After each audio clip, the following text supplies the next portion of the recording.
بسم اللہ الرحمن الرحیم. بڑی نوازش، بہت کرم، بڑی مہربانی کہ آپ نے مجھے یہاں پر بات کرنے کا موقع دیا. اسٹوڈنٹ پیرنٹ فیڈریشن طلبہ اور والدین کے حقوق کے لیے 2020 کے کرونائی دور میں بنائی گئی. جب کرونا شروع ہوا اور اسکول بند ہو گئے، لیکن اسکول مالکان نے کہا کہ فیس ہمیں پوری چاہیے، تو ہم نے نعرہ لگایا نو اسکول نو فیس.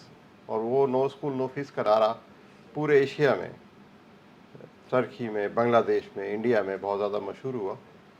اور ترکی میں تو یہ ہوا کہ 4 مہینے کی فیس جو ہے وہ بائی بینک ٹرانسفر جو ہے وہ واپس کر دی گئی بچوں کو. لیکن پاکستان میں ایسا نہیں ہوا. پاکستان میں صرف 20% فیس 6 مہینے کے لیے واپس کی گئی. جبکہ گلگت بلتستان میں ہم نے کیس جیتا، کیونکہ یہ ملک گیر فیڈریشن ہے اور وہاں پر سپریم کونسل ہوتی ہے، کورٹ نہیں ہوتا.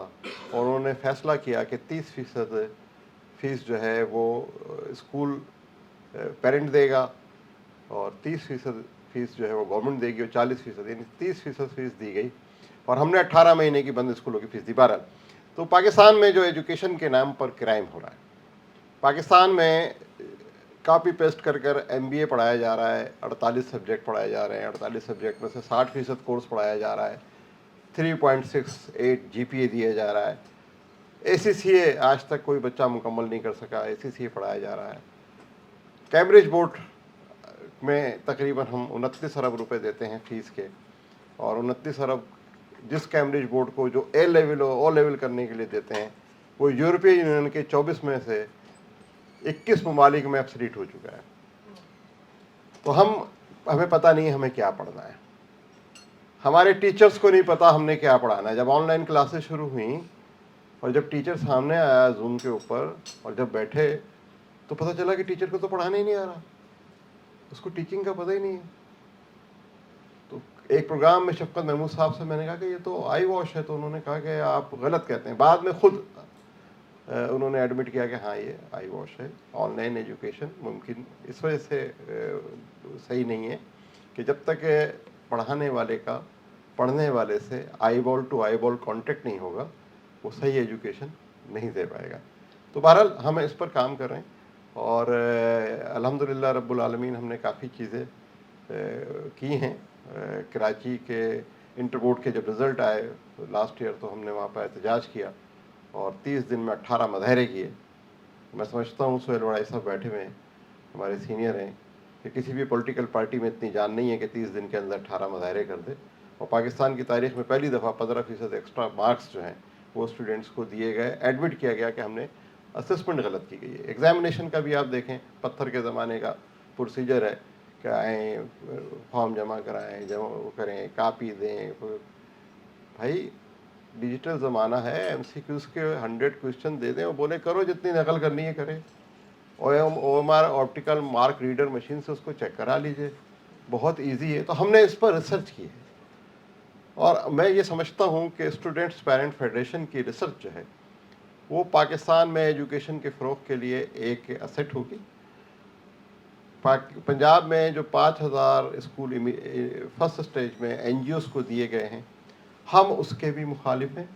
اس وجہ سے مخالف ہیں، بھلے آپ دیں این جی اوز کو، ٹھیک ہے، فورن فنڈنگ آ رہی ہے، جو پیسہ آ رہا ہے اربوں روپیہ، اور 8 ارب روپے نہیں، سینکڑوں ارب روپیہ جو آ رہا ہے، وہ آپ کس طریقے سے، کس وایا میڈیا سے ٹھکانے لگانا چاہتے ہیں، کیا کرنا چاہتے ہیں، اس سے ہمارا لینا دینا یہ ہے کہ ہم کسی این جی او کو کسی بچے سے فیس نہیں لینے دیں گے.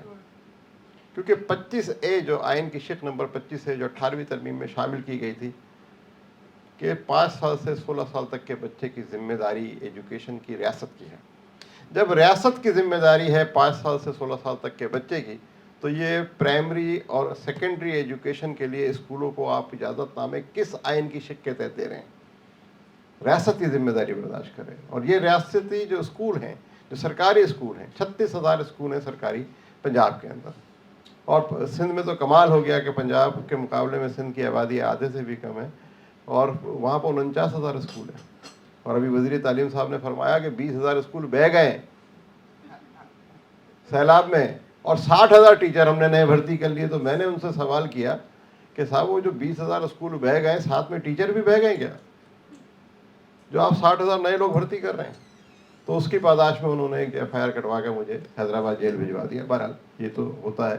وہ کہتے ہیں کہ اظہار حق میں خطرہ دار و رسن تو ہے، لیکن کمال یہ ہے کہ اظہار حق کے بعد. تو انشاءاللہ تعالی پاکستان میں بہت ساری NGOs کام کر رہی ہیں، اور آپ جانتے ہیں کہ وہ NGOs کیا کر رہی ہیں. لوگوں سے چندہ لیتی ہیں، لوگوں سے پیسے لیتی ہیں، کام کرتی ہیں، اپنا حصہ رکھتی ہیں. لیکن ہماری NGO رجسٹرڈ ہے وتھ فارن فنڈنگ، اور کمال کی بات یہ ہے کہ آج تک ہمارا بینک اکاؤنٹ نہیں کھلا ہے. ہم صرف ایجوکیشن کے لیے کام کرنا چاہتے ہیں. اور خبر یہ ہے کہ کراچی سے میں لاہور شفٹ ہو چکا ہوں، اور اسٹوڈنٹس پیرنٹ فیڈریشن کا ہیڈ کوارٹر اب ہم لاہور میں بنائیں گے. انشاءاللہ اس پر ہمارا بہت ورک ہے، بہت کام ہے، اور وہ آپ کو شاید میری گفتگو سے بھی اندازہ ہو رہا ہوگا. اور آئندہ جب ہم کوئی جو سیشن کہا خالد صاحب نے کریں گے، تو مجھے امید یہ ہے کہ ہم اس میں آپ کے کچھ سوالات کے بھرپور جوابات بھی دیں گے. آخری بات، لاہور میں بھی ایشو ہے. لاہور کالج میں ہمارے ریسرچ کے حساب سے واقعہ ہوا ہے، اگر چلے نہیں ہوا، کوئی ثبوت نہیں ہے، کوئی مدعی نہیں ہے، کوئی گواہ نہیں ہے، تو یہ بتائیے کہ وہ جو بھاولپور یونیورسٹی میں ہوا تھا وہ واقعہ نہیں ہوا تھا کیا؟ وہ جو گلشن حدیث میں اسکول کے اندر جو 300 ویڈیوز ملی تھیں وہ واقعہ نہیں ہوا تھا؟ اس کے لیے آپ نے کیا کیا؟